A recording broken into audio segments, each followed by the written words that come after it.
So we have a quick tool tip for everybody today. Everybody loves these Harbor Freight magnetic bowls.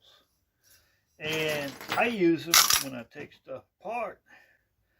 That way the nails and everything, I know where they're at. Don't get them in the tires on my truck or nothing like that. But they're a pain in the butt sometimes to get out of here.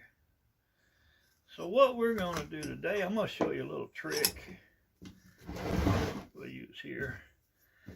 Get you a hammer, chisel, knife, just anything. And separate the magnet from the bottom of the drawer. Get all that out of the way.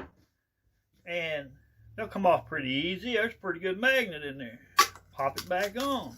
Hey, now.